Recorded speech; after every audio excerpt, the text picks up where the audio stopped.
Hello friends. आज हम लोग आचार्य विनोबा भावे के एजुकेशनल थॉट्स के बारे में पढ़ेंगे। आचार्य विनोबा भावे का नाम भूदान आंदोलन के साथ जुड़ा हुआ है। आचार्य विनोबा भावे एक फिलोसोफर हैं जिनका एक्शन और शब्द और विचार जो हमें अलग अलग तरीकों से इंस्पायर करता है। वह एक विद्वान व्यक्ति थे, संत थे, ईश्वर के एक प्रतिनिधि थे, ईश्वर के व्यक्ति थे और वो लाखों लोगों में एक नई आशा का संचार उन्होंने किया था और एक सांत्वना की किरण थे। वो लोगों को बहुत सॉलेस पहुंचाते थे। उन्होंने बहुत भूदान आंदोलन के जरिए अमीरों से जमीन को लेकर लैंडलेस लोगों के बीच में वितरण किया था, इसलिए उन पर लोगों की बहुत उम्मीदें थी और वो एक संत के सरीखे ईश्वर के अवतार के रूप में लोगों के सामने आए थे। संत विनोबा भावे भूदान आंदोलन के जनक के रूप में जाने जाते हैं। उनका जन्म 1894 में महाराष्ट्र के स्मॉल विलेज में हुआ था। वो रामदास और शंकराचार्य के दर्शन से बहुत प्रभावित हुए थे और उन्होंने जीवन भर ब्रह्मचर्य का पालन करने का निश्चय किया था। विनोबा भावे का जन्म गागोजी गांव में हुआ था, जो कि अब उसका नाम हो गया है गागोडे बुद्रुक। एक छोटे से गांव में हुआ था। उनके पिता एक प्रशिक्षित बुनकर थे जो कि बड़ौदा में काम करते थे, इसलिए उन्हें अपने दादाजी के साथ रहना था और दादाजी ही ने उनका पालन पोषण किया था। उनके दादाजी का नाम शंभूराव भावे था। शंभूराव भावे। उनकी माता एक धार्मिक महिला थी, रुक्मिणी देवी उनका नाम था और वो अपनी माता से बहुत ज़्यादा ही प्रभावित थे। वो इसके अलावा उन्होंने बहुत ही कम उम्र में भगवत गीता का अध्ययन कर लिया था और उससे वो बहुत प्रभावित अपने को महसूस करते थे। उनके जीवन का टर्निंग पॉइंट तब आया जब उन्होंने महात्मा गांधी के स्पीच को बनारस हिंदू यूनिवर्सिटी के न्यूज़पेपर्स में पढ़ा। वो अपनी इंटरमीडिएट की परीक्षा देने जा रहे थे बॉम्बे, लेकिन रास्ते में ही उन्होंने क्या किया, अपने स्कूल के सर्टिफिकेट्स को आग में डाल दिया, जला दिया और उसके बाद गांधी पर लिखना उन्होंने शुरू किया। सबसे पहले उनकी मुलाकात गांधी से जून 7, 1916 को हुई। जब उसके बाद उन्होंने अपनी पढ़ाई लिखाई छोड़ दी और गांधी के साथ हो लिए। 1916 में विनोबा भावे गांधी जी के कांटेक्ट में आए और उनके शिष्य बन गए। वो बापू के साथ साबरमती आश्रम में रहने लगे। वो पहले और सबसे महत्वपूर्ण सत्याग्रही थे। सत्याग्रही गांधी के साथ जुड़कर उन्होंने सत्याग्रह में उनका सत्याग्रह और नॉन कोऑपरेशन मूवमेंट में 1940 के नॉन कोऑपरेशन असहयोग आंदोलन में उनका साथ दिया। स्वतंत्रता प्राप्ति के बाद उन्होंने कभी भी किसी हाई पोस्ट की कामना नहीं की और महात्मा गांधी की मृत्यु के बाद विनोबा भावे सर्वोदय और भूदान आंदोलन शुरू किया और एक कल्याणकारी राज्य सर्वोदय समाज के नाम से सर्वोदय समाज की स्थापना के लिए भारत में आंदोलन शुरू किया। एक कल्याणकारी राज्य सर्वोदय समाज, इसमें सभी का उदय हो। सर्वोदय का अर्थ होता है जिसमें सभी का उदय हो। समाज की स्थापना के लिए कार्य और आंदोलन शुरू किया। He was fluent in multiple language. वो बहुत सारे भाषाओं के ज्ञाता थे, जिसमें मराठी, कन्नड़, गुजराती, हिंदी, उर्दू, इंग्लिश आदि। इंग्लिश, संस्कृत मुख्य थे। उन्होंने गीता को मराठी में ट्रांसलेट किया था। He is the most famous as the originator of Bhoodan movement. Bhoodan movement के प्रणेता के रूप में उनको सबसे ज़्यादा प्रसिद्धि मिली। He is regarded as the national teacher of India. वह भारत पूरे राष्ट्र के राष्ट्रीय टीचर के रूप में जाने जाते थे। इसके अलावा वो महात्मा गांधी के आध्यात्मिक सक्सेसर भी थे, उत्तराधिकारी भी थे। उन्होंने इस दुनिया से नवंबर 15, 1982 को प्रयाण कर लिया। उनकी मृत्यु हो गई है। Decline to consume food. उन्होंने समाधि मारण मतलब इच्छा से मृत्यु को वरण किया और फूड और भोजन और पेय को छोड़ दिया। बहुत कुछ मृत्यु के कुछ दिन पहले से ही और समाधि मारण ऑप्ट किया, स्वीकार किया। उनके शैक्षिक दर्शन इस तरह से हैं। विनोबा भावे ने बेसिक एजुकेशन जो महात्मा गांधी के द्वारा दिया गया था, प्रतिपादित किया गया था, महात्मा गांधी के द्वारा बेसिक एजुकेशन, उसके बुनियादी शिक्षा के एलिमेंट्स तत्वों को अपनाया और उन्होंने अपना शिक्षा के प्रति अपने विचार प्रकट किए। उन्होंने दो तरह के एजुकेशन के दो फेजेस के बारे में बताया। पहला है फेज था इनर एजुकेशन, जिसमें व्यक्ति inner education of a man, जिसमें व्यक्ति अपने सोल के बारे में और मनुष्य वैसी शिक्षा जो मनुष्य की आत्मा का निर्माण करती है, आत्मा का विकास करती है। और दूसरी शिक्षा उन्होंने बताया आउटवर्ड एजुकेशन, जो बाह्य दुनिया से संबंधित है, जो जीवन यापन के लिए शिक्षा प्राप्त की जाती है। उन्होंने ऐसे शैक्षिक उद्देश्य बनाए जो कि सर्वोदय समाज के उद्देश्यों से मिलते जुलते थे। उनका विचार था कि एजुकेशन को स्टूडेंट को नॉलेज सीकर बनाना चाहिए, मतलब ज्ञान का खोज में, ज्ञान साधक, ज्ञान को खोजने वाला होना चाहिए, स्वतंत्र चिंतक होना चाहिए, कर्तव्य परायण होना चाहिए, सेल्फ डिपेंडेंट होना चाहिए, आत्मनिर्भर, सेल्फ रेस्ट्रेंट, आत्म संयम उनमें होना चाहिए, उदारता होनी चाहिए, नम्र होने चाहिए, विनम्र होने चाहिए, और उन्हीं में समाज सेवा की भावना विरासत में होनी चाहिए, मतलब इनहेरेंट होनी चाहिए। विनोबा भावे का कहना था कि मनुष्य को हमेशा सक्रिय होना चाहिए, ताकि वो जब वो सक्रिय रहेगा, एक्शन में रहेगा, तो वो ज्ञान प्राप्त करेगा। कार्य करने से, कुछ भी करने से, लर्निंग बाय डूइंग होता है ना, तो कार्य करने से नॉलेज प्राप्त होता है और ज्ञान से सत्य की प्राप्ति होती है। इसलिए उन्हें हमेशा उस लोगों को सक्रिय रहने के लिए सुझाव दिया। पाठ्यक्रम के बारे में उन विनोबा भावे के विचार थे कि education should be useful for the proper development of पांचों सेंस, जो पांचों इंद्रियां हैं उनके विकास के लिए शिक्षा होनी चाहिए। और इसके लिए उन्होंने ट्रिपल पर्पस प्रोग्राम बताया, त्रिउद्देशीय प्रोग्राम बताया, जिसमें उन्होंने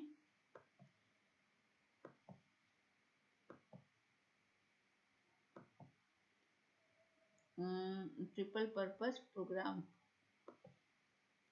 ट्रिपल उद्देश्य कार्यक्रम बताया, जिसमें उन्होंने एजुकेशन को 3 पार्ट्स में बताया। पहला पार्ट क्या था कि बच्चों को नेचर और वर्तमान स्थिति से परिचित होना चाहिए, प्रकृति से, और अपनी वर्तमान स्थिति से परिचित होना चाहिए। दूसरे पार्ट में उन्होंने बताया कि छात्रों को आत्मनिर्भर होना चाहिए, शिक्षा में आत्मनिर्भर होना चाहिए, मतलब स्वयं सीखना चाहिए। तीसरा है कि उन्होंने बताया कि they should know about him themselves, उन्हें खुद के बारे में जानने में सक्षम होना चाहिए। अब ये जो self dependent in their education का मतलब है कि उन्हें टीचर पर डिपेंड नहीं करना चाहिए, नॉलेज सीकर होना चाहिए, खुद से नॉलेज लर्न करना चाहिए, नॉलेज प्राप्त करना चाहिए। उनका व्यू था कि student should develop physically and mentally through education, शिक्षा के द्वारा उन्हें उनका शारीरिक और मानसिक विकास होना चाहिए। और करिकुलम में ऐसी व्यवस्था होनी चाहिए कि वहाँ पर फिजिकल एक्सरसाइजेस भी हों, शारीरिक व्यायाम भी हो, ताकि उनका फिजिकल ग्रोथ भी हो, फिजिकल डेवलपमेंट हो, शरीर स्वस्थ हो। For developing the speaking power, बोलने की शक्ति को विकास करने के लिए उन्होंने कहा कि बच्चों को मीठी कविताएं, मतलब स्वीट पोएम्स, अच्छी कविताएं, पद और भजन पढ़ना चाहिए। Due consideration should be given to interest of the educand, मतलब बच्चों की रुचि पर ज़्यादा ध्यान देना चाहिए। चाइल्ड सेंटर्ड एजुकेशन की बात उन्होंने कह दिया था बहुत पहले ही कि बच्चों के इंटरेस्ट, बच्चों की रुचि के अनुसार शिक्षा होनी चाहिए। इसका मतलब है कि बच्चे को सेंटर में केंद्र में रखते हुए शिक्षा देनी चाहिए, बच्चों की रुचि के मुताबिक, बच्चों की योग्यता के मुताबिक, बच्चों की हिसाब से शिक्षा देनी चाहिए। Lesson in mathematics should be also taught only up to the level which is essential for practical life, गणित का पाठ उसी स्तर तक पढ़ाना चाहिए जितना कि व्यवहारिक जीवन के लिए आवश्यक हो। विनोबा भावे प्रेस्क्राइब्ड कोर्स जो है सिलेबस, उसके पक्ष में नहीं थे। उनका कहना था कि ये हमेशा समाज और देश की आवश्यकता के अनुसार करिकुलम में परिवर्तन होते रहना चाहिए। उनका कहना था कि करिकुलम के पैटर्न को हमेशा ओरिएंटेशन, नवीकरण, उसमें विस्तार, अभिविन्यास करते रहना चाहिए। उनका कहना था कि वहाँ स्कूल ऐसा होना चाहिए जो एक फैमिली की तरह हो, जहाँ छात्रों को सर्वांगीण विकास का अवसर मिले। उन्होंने कहा कि फैमिली स्कूल्स की स्थापना होनी चाहिए, पारिवारिक स्कूलों की स्थापना के पक्ष में थे।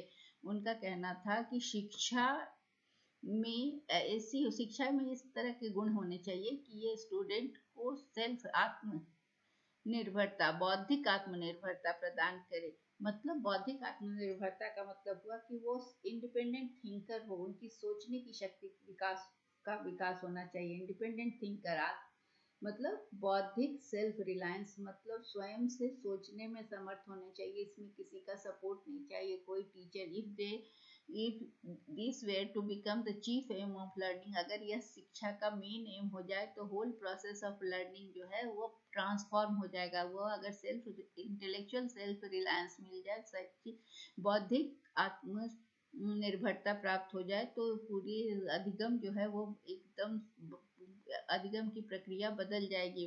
जो स्कूल का प्रेजेंट सिलेबस है उसमें बहुत सारे लैंग्वेज है और सब्जेक्ट्स होते हैं, और ये छात्र इससे महसूस करते हैं कि हर सब्जेक्ट को और लैंग्वेज को पढ़ने के लिए उसे शिक्षक की मदद होनी चाहिए। पूरे साल शिक्षक की मदद की जरूरत होती है। लेकिन उनका कहना था, विनोबा भावे का, कि एक छात्र को इस तरह से शिक्षित करना चाहिए कि वो अपने आगे बढ़े और नॉलेज प्राप्त करने में अपने बल पर सक्षम हो। वहाँ पर दुनिया में बहुत ज्ञान है बिखरा पड़ा, अनंत ज्ञान है, और हर वो क्या है कि हर के पास इसके लिए, हर व्यक्ति को इसके कुछ सीमित हिस्से की आवश्यकता होती है। पूरा अनंत ज्ञान नहीं चाहिए होता है कि अपने कार्य के संचालन के लिए उसे इस पूरे अनंत ज्ञान से कुछ ज्ञान की आवश्यकता होती है।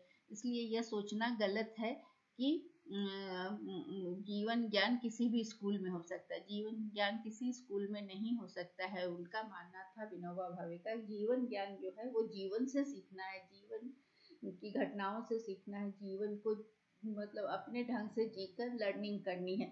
तो ये जो स्कूल का टास्क है वो क्या है कि लोगों को अवेकन करना, जगाना, लोग विद्यार्थियों को जीवन से सीखने के लिए प्रेरित करना ही स्कूल का कार्य होना चाहिए, विनोबा भावे के अनुसार।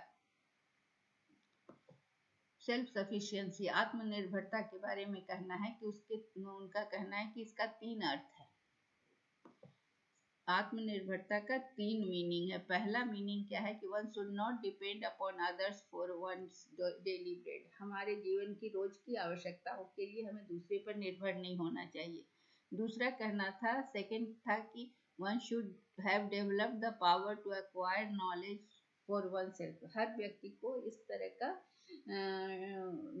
तरह की शक्ति का विकास होना चाहिए कि वो स्वयं के लिए ज्ञान प्राप्त कर सके, स्वयं ज्ञान प्राप्त कर सके। तीसरा क्या था कि मनुष्य को अपने इंद्रियों को, अपने विचारों को नियंत्रित करने में, मतलब सेल्फ कंट्रोल होना चाहिए, अपने को रेगुलेट कर सके, अपने थॉट को रेगुलेट कर सके, अपने सेंसेस को कंट्रोल कर सके।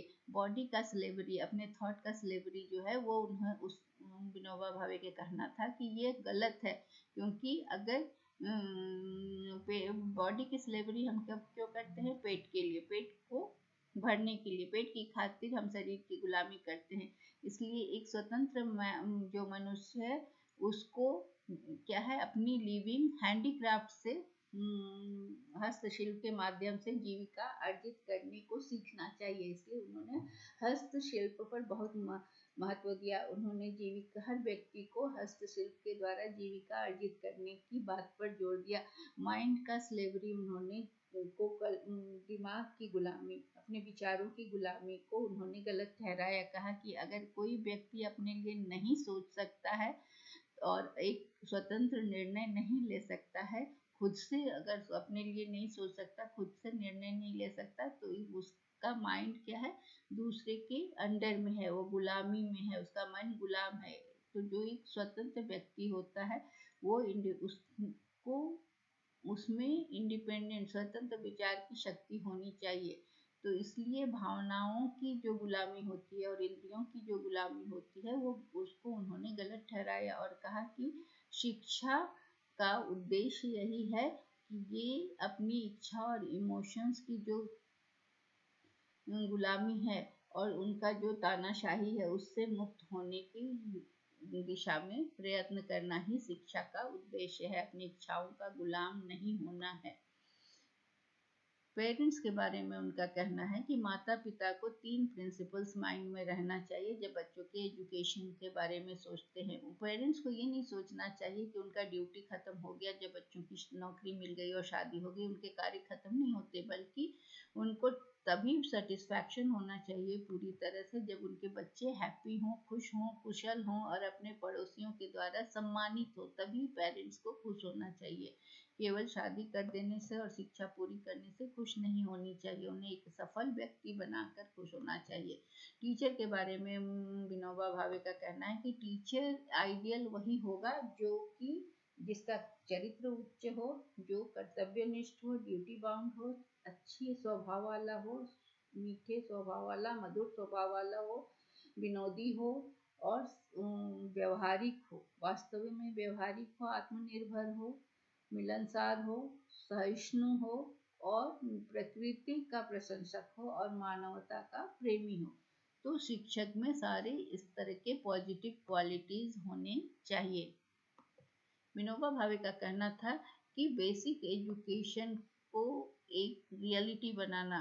उन्होंने सेवाग्राम आश्रम वर्धा में बेसिक एजुकेशन की शिक्षा की अवधारणा को साकार करने की मांग की। उनका कहना था कि बेसिक एजुकेशन में उन्होंने नए आयाम जोड़े हैं। उनका बार बार कहना था कि बेसिक एजुकेशन क्राफ्ट के द्वारा शिक्षा प्रदान करने तक ही सीमित नहीं है। लोगों का ये मानना है कि बेसिक एजुकेशन केवल क्राफ्ट की शिक्षा देता है, तो विनोबा भावे का कहना था कि ऐसी बात नहीं है, ये केवल क्राफ्ट से शिक्षा देने तक सीमित नहीं है, बल्कि यह एक ऐसी शिक्षा है जो कि जिसमें अनुशासन की एक योजना है। उन्होंने कहा कि इसका मेन उद्देश्य है सेल्फ कंट्रोल, न कि आत्म भोग। सेल्फ इंटेलिजेंस नहीं है बल्कि सेल्फ कंट्रोल ही इसका मेन उद्देश्य है। तो लोगों को क्या है कि शिक्षा के बारे में सोचने की, बेसिक शिक्षा के बारे में सोचने की आदत हो गई है। यह एक मॉन्टेसरी मेथड या प्रोजेक्ट मेथड की तरह एक शिक्षा प्रणाली है। उनका कहना है कि लोग सोचते हैं कि बेसिक एजुकेशन मॉन्टेसरी मेथड या प्रोजेक्ट मेथड की तरह एक शिक्षा प्रणाली या एक टेक्निक है। उनका लेकिन विनोबा भावे का मानना था कि बेसिक एजुकेशन एक नया आउटलुक है, एक नया अप्रोच है। ये सारा जो है सो संसार का जो सारा द्वंद्व है या संघर्ष का जो जड़ है कि वो ज्ञान को क्या किया है, काम से अलग कर दिया है। और जब ज्ञान को काम से जोड़ दिया जाएगा तो वो एक सही मनोविज्ञान, मानसिक और सामाजिक स्वास्थ्य को बढ़ाएगा। तो चूंकि वो अलग कर दिया गया है एक दोषपूर्ण मनोविज्ञान और दोषपूर्ण समाज शास्त्र के द्वारा और दोषपूर्ण अर्थशास्त्र के द्वारा, इसके मार्केट वैल्यूज कर दिए गए हैं, सबके अलग अलग मूल्य कर दिए गए हैं, जिसको उन्होंने गलत बताया।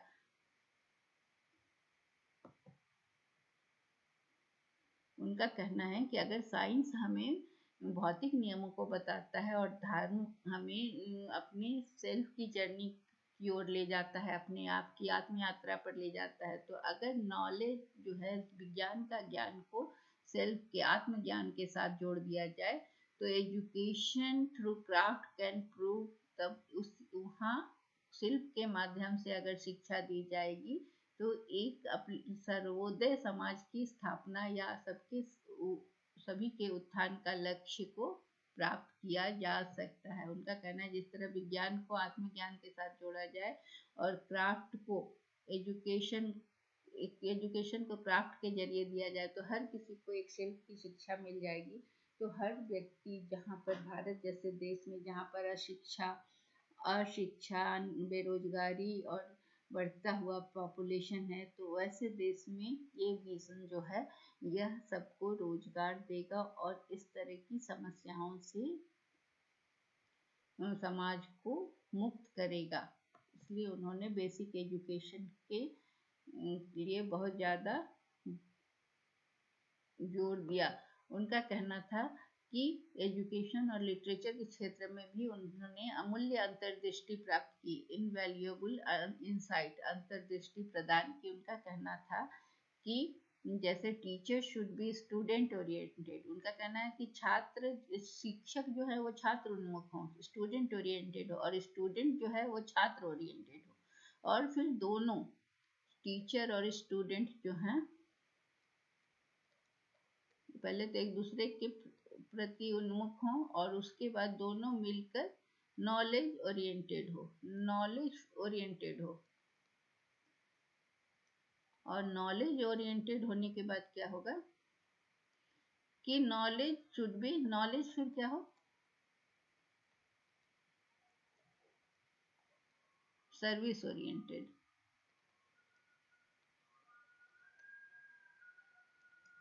तो इससे क्या होगा कि फिलोसॉफिकल कंसिडरेशन होगा। तो इससे हमें क्या होगा कि संकल्प से सिद्धि प्राप्त होगी, संकल्प से सिद्धि, ये है संकल्प से सिद्धि।